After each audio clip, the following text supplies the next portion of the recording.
Muscovites paying tributary to the very amazing decisions called Border Gore type. So for the sake of celebrating 1.35 and for the sake of my sanity,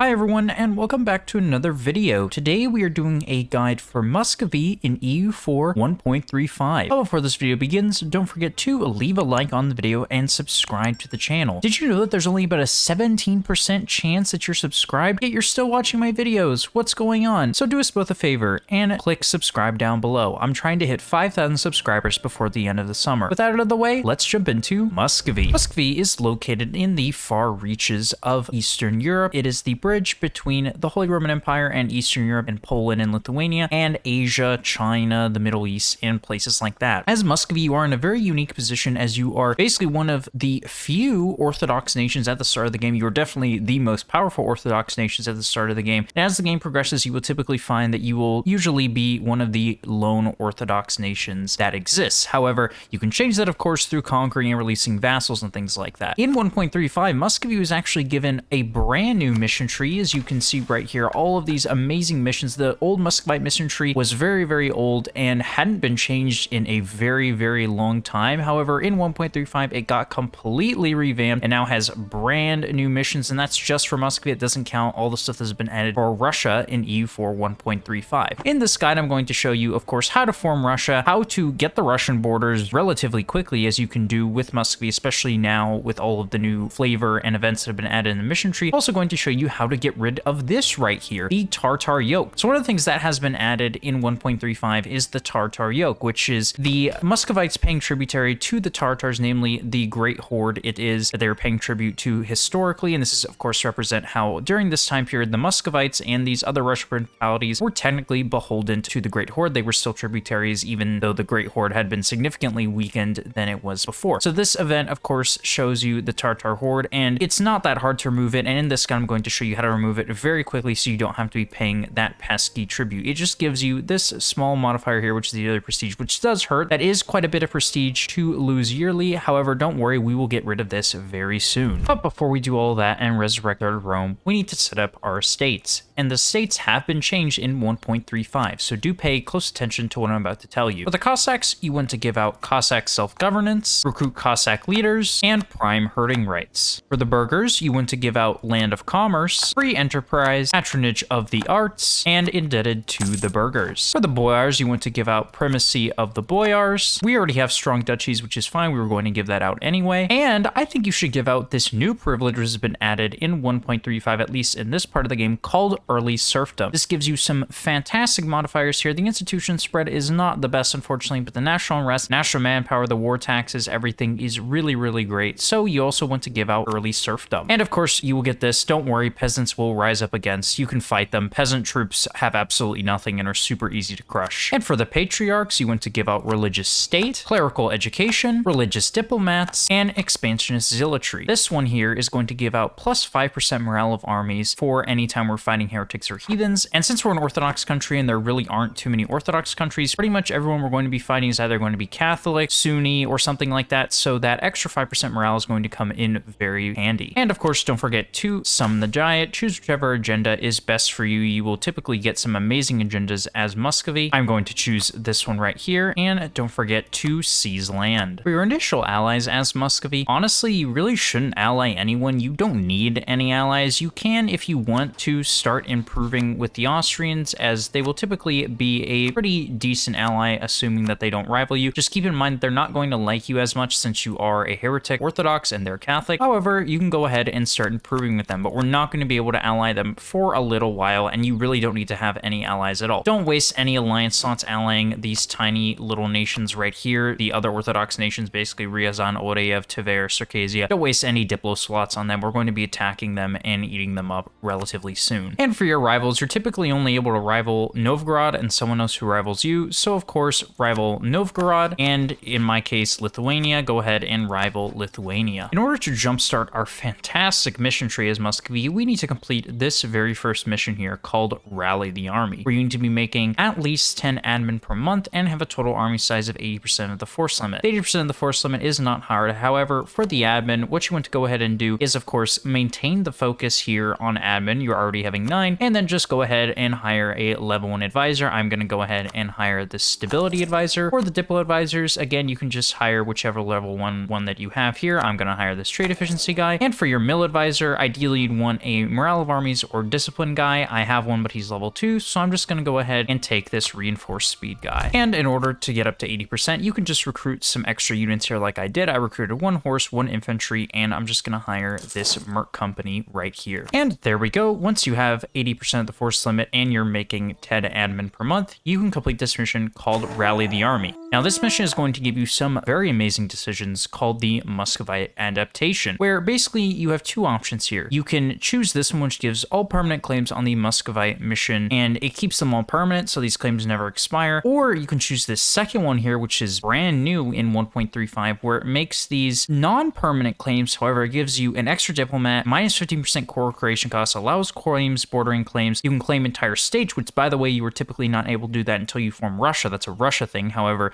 this means that we can do it as a Muscovy, and you get no additional claim costs from the amount that you've already claimed. So honestly, either of these are good. However, this one has been added in 1.35, and I know that if I don't take this one, number 1, the chat is going to yell at me. Number 2, it's probably better just to take this anyway. I really haven't done the breaking down, but I do know that if I don't take this one, the chat is going to yell at me. So for the sake of celebrating 1.35 and for the sake of my sanity, I'm going to take the bottom option. And once you have all of your claims, it is time to declare your first war. Your first war is going to be against Novgorod. So go ahead and attack Novgorod. They typically don't ally anyone. Occasionally, they can ally someone weird and stupid like Odeyev. I've seen them ally Denmark. Honestly, if they ally Denmark, you should probably just restart. If I'm being honest, it's not worth fighting Denmark. However, like in my case and like in most cases, they have not allied anyone. So go ahead and attack Novgorod. Do not attack them for the reconquest. This is a mistake that I see newer players try to make, is they see the less AE and attack for this one province. But if you go for this province, you'll only be able to take that one province, but you won't be able to take anything else without paying extra diplo. So don't fall for that. Instead, just attack for one of the conquest cores. I'm going to attack for this province right here.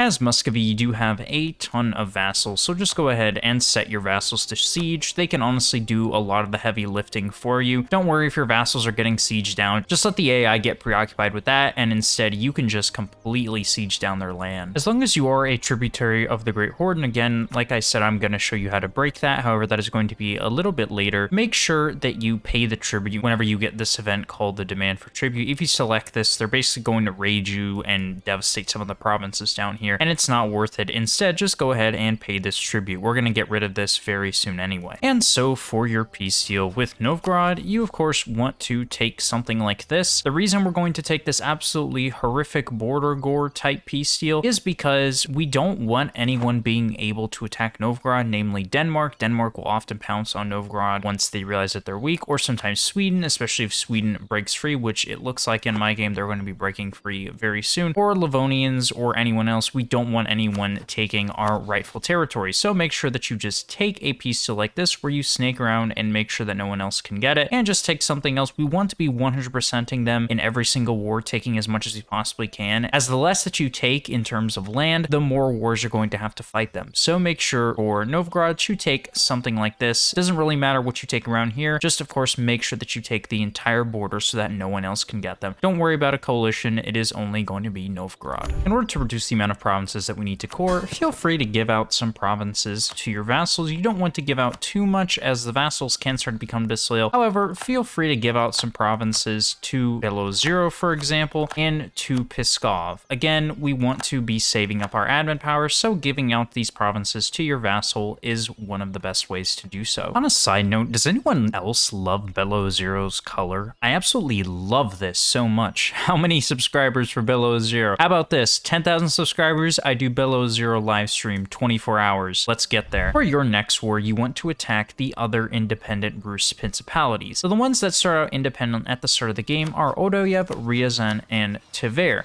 Now, unfortunately, in my game, Odeyev actually actually became a vassal of Lithuania, which is relatively common, especially if Lithuania stays independent like they did in my game. So instead, I'm going to go ahead and attack Tver. Ryazan is a tributary of the Great Horde. However, I'm still going to go ahead and attack Tver and just fully annex Ryazan without co-belligerate them. You can if you want, but you will have to fight the Great Horde, and we want to fight the Great Horde pretty much right after fighting these guys or shortly after that. And if you do that, you're going to have a really, really long truce with the Great Horde. You can, of course, go ahead and white peace them. So if you really feel like it and you want to co-belligerate Ryazan and just white peace the Great Horde, you can. However, that will make the war drag on a lot longer. So if this happens in your game, just go ahead and attack Tver. Don't co-belligerate Ryazan, but still fully annex them. By the way, as an Orthodox nation, we have access to this Consecrate Metropolitan, where it gives you these modifiers here, namely the minus monthly devastation and the extra Patriarch authority. The state maintenance honestly is very, very little, so don't worry about that. The extra 5% Patriarch authority is really good, as number one, it means that we can access these icons a lot sooner,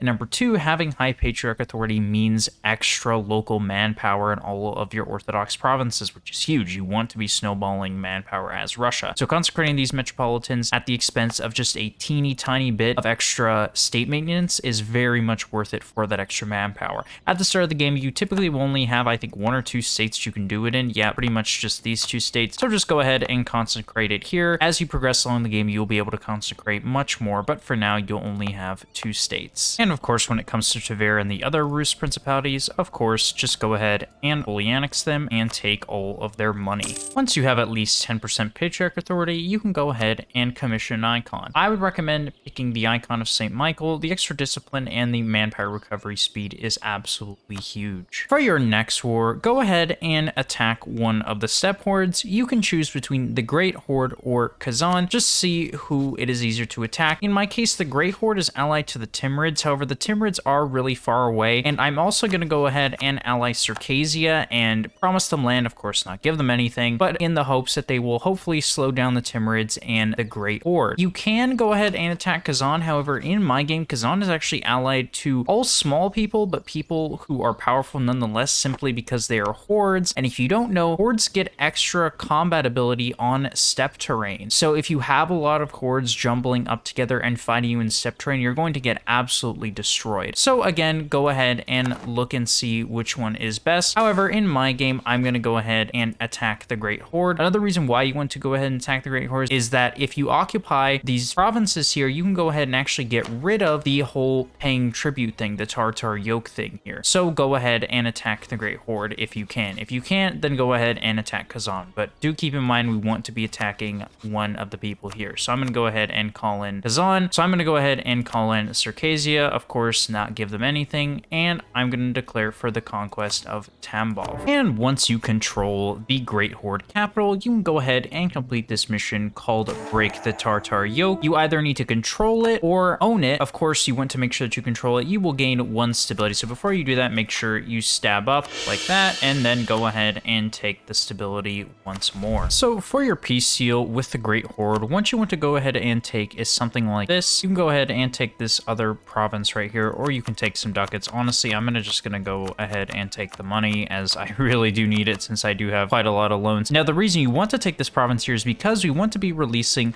the nation of Astrakhan. Now, Astrakhan is in that province here and holds basically the southern part of the Great Horde, which actually has quite a bit of development. The southern part right here is where most of the dev for the Great Horde is, including their capital. So having them as a vassal will make taking these provinces a lot easier. So go ahead and just take this, take all of their money. You can take this extra province here if you want. However, I want more of the money, so I'm just going to take something like this and take this province here to release Astrakhan. And now it is time to declare your next war. Again, this next war is going to be against one of the steppe hordes. If you didn't fight the Great Horde first, then go ahead and fight them now. If you fought them, then either fight Kazan or Nogai. In my case, Kazan actually lost one of their allies, but they're still allied to Uzbek. However, I can attack Nogai, who's allied to Uzbek. So what I'm going to go ahead and do is basically fight Nogai and see if I can make Uzbek annul their alliance with Kazan to make that Kazani war very, very easy. Instead of having to fight one easy war and one hard war, instead I'm just going to fight 2 separate but easier wars. So I'm going to go ahead and attack Nogai. You typically don't have a ton of claims on Nogai, you just have the ones here in the north. However, I'm just going to get these ones in the north and maybe some on the side. So go ahead and attack Nogai from whatever you attack them for.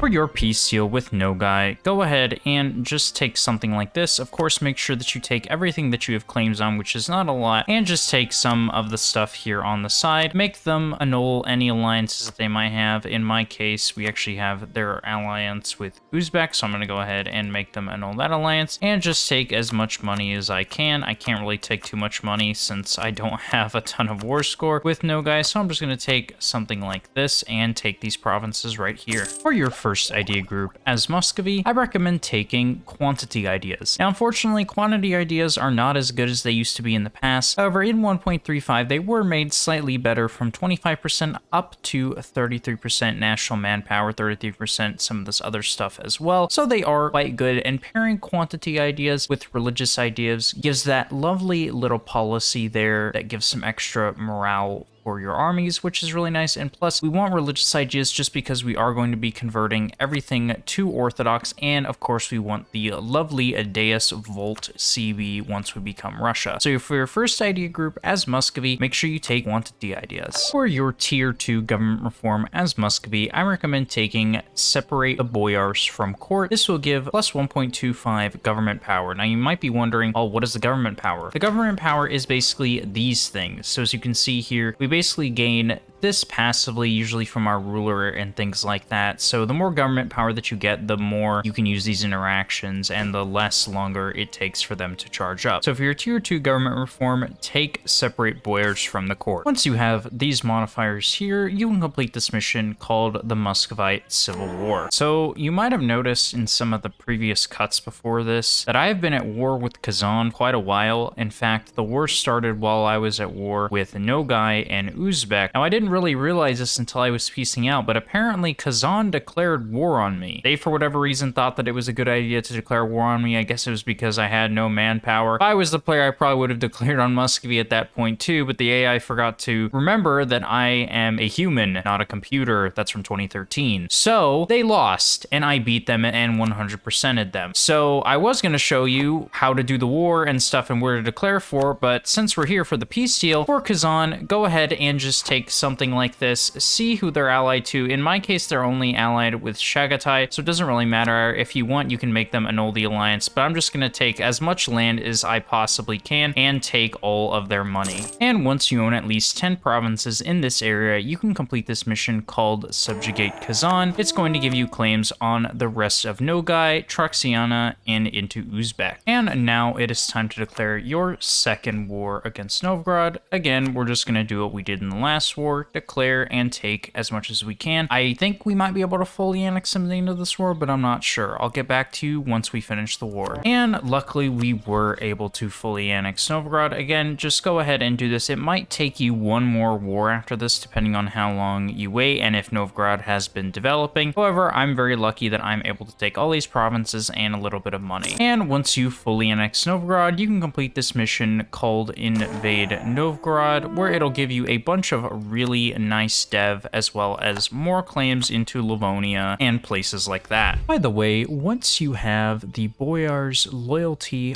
higher than their influence, make sure that you get rid of this system right here. It gives absolutely terrible modifiers, namely the -33 reform progress growth. That basically means that you get way less government reform progress while you have this active. So make sure that when you can, as soon as you can, make sure that you get rid of this. You will lose some stability as well as some other things, but we want that extra reform progress growth. By this point in the game, you should be continuously improving with your vassals so that you can start annexing them. You should be able to annex at least 1 or 2 by this point just because of your relations with them. But before you do that, make sure that you give out the boyars integration policy.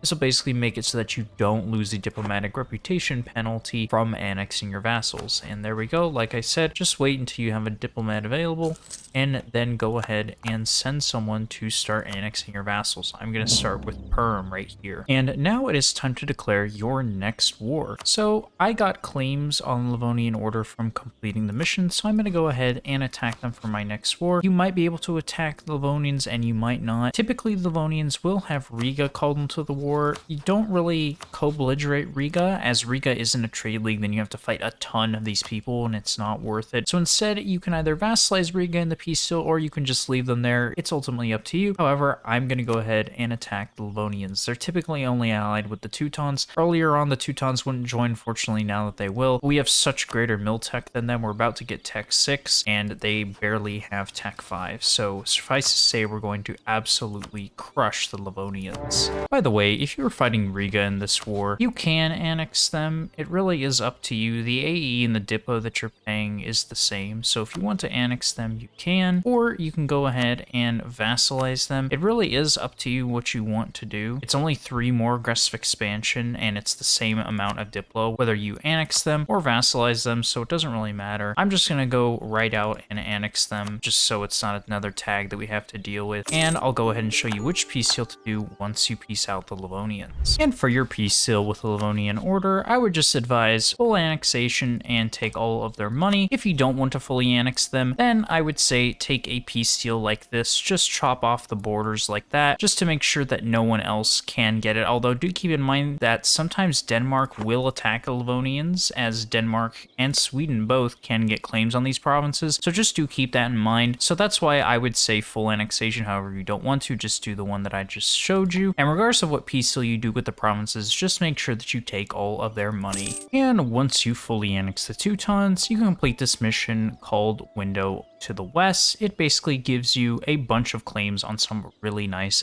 areas, namely in Finland and further into the Baltics. Very nice. And now it is time to fight what will likely be the hardest war of your game yet, that war being against Lithuania / Poland-Lithuania, or if in my case, not Poland-Lithuania, yet still Poland-Lithuania, because Poland is allied to Lithuania, which is cool, I guess. So anyway, I'm gonna go ahead and declare this war against Lithuania. I do have these border friction ones, which you'll probably be getting throughout the game, especially if Lithuania hates you. They'll be doing all these border friction things because Cossacks will come across the border and raid. If you do get them, go ahead and use them. They're better in every way. It's less aggressive expansion and less cost for the same provinces that you already have claims on. So just go ahead and use them if you don't mind. Go ahead and use them and you'll be able to basically take most of the stuff that you get. If, like me, you were smart and allied Austria, like I told you to, or someone big in the West, either Austria, Bohemia, Hungary, or whoever you can, someone big, someone with a sizable army and money, go ahead and make sure that you call them in. They will be the ones doing the heavy lifting, namely against Poland and whichever other allies they have. In my game, they basically just have Sweden and Poland as an ally. Likely in your game, you'll be fighting Poland as well, since most of the time Poland will take Lithuania as the personal union. So go ahead and declare, let Austria do the heavy lifting, keep your armies together, and don't be afraid. For your first splendor ability as Muscovy, I recommend taking Justified Wars. And so for your peace with Lithuania, just go ahead and take something like this. Try to take some money if you can. If you're going for 100% peace, so you probably won't be able to take too much, but just make sure that you take something like this and take as much money as possible. And once you have all of these provinces here, you can go ahead and complete this mission called Consolidate Russia. And by this point in the game, your nation should look a little bit something like this. We expanded into the Baltics, taking out most of Estonia. We took a big chunk out of Poland, Lithuania. You will of course finish up annexing the rest of your vassals. I just have Pskov and Belozero left, and I will be fully annexing Belozero very soon. You will clean up the borders with the hordes. Of course, you will fully annex Kazan, Great Horde, Nogai, expanded to Uzbek. Basically, just follow your claims, go wherever your claims take you, and you should have no problem. Of course, you want to fight Sweden. Ideally, if I was to continue this game, I would definitely, after annexing Belozero, I'd wait for my truce to be over with Sweden, then go ahead and attack them again and take pretty much all of Finland, as that's really good land to have. For our first idea group, as Muscovy, we took quantity ideas. For your second idea group, you want to take religious ideas, as that policy pairs very nicely, and religious ideas is basically going to allow us to expand into areas where we don't have claims with the Days Volt CB, which is always really handy. And of course, we want to be converting everything in our nation to Orthodoxy. For your third idea group, I recommend taking something militarily, as the Russian military ideas are okay. They're not the best, but they're also not the worst. I'd recommend taking something like offensive ideas. All of these other things are really, really great, especially the extra siege ability, and that discipline is great. And for your fourth idea group, I'd recommend taking either an admin idea, maybe something like economic, or a diplomatic idea for trade. And then for your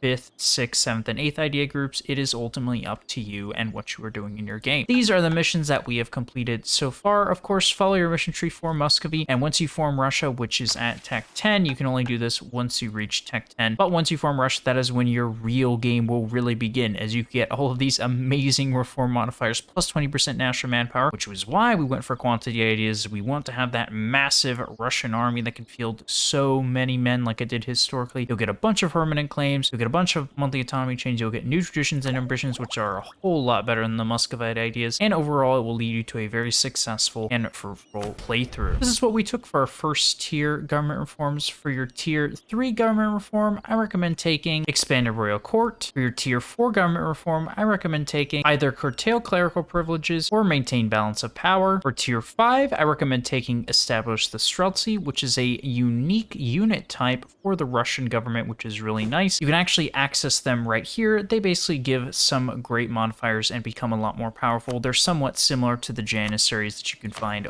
with the Ottoman. For tier 6, I recommend taking general estates. For tier 7, I recommend taking meritocratic recruitment or administrative clergy. For tier 8, if you took economic ideas, then I recommend taking this one. However, if you don't take economic ideas, then I recommend taking this one right here. The vodka is really funny, and the 5% idea cost is a little bit annoying, but the minus 1% national unrest and the plus 125% in every own grain province for this is absolutely amazing. This is one of the best ones here, the vodka of the crown. As someone who likes vodka, 2 shots of vodka. I would definitely take this one, and you should too, because that goods produced modifier and that plus 125% local production efficiency in grain provinces, which you have a lot of, by the way, since you're Russia, will basically make your economy go absolutely berserk in the production sector. For tier 9, I recommend taking this one right here. Don't take this one, especially if you did religious ideas. You really won't need it anyway, so I recommend taking this one. And for tier 10, I recommend taking l'état c'est moi or divine rights. And for tier 11, I recommend taking right to petition. This has been a guide for the nation of Muscovy in EU4 1.35. Don't forget to leave a like on the video and subscribe to the channel. But before you go, don't forget to click the link down in the description and join the Discord. The Discord is the best place to talk to me and is a great place if you want to meet other fellow EU4 content creators and other fellow EU4 players. There we discuss EU4 as well as other Paradox games such as Hearts of Iron 4, CK2, and many other games like that. So definitely click the link down in the description to join. And don't forget to subscribe to the channel. Thank you very much for watching, and I will see you next time.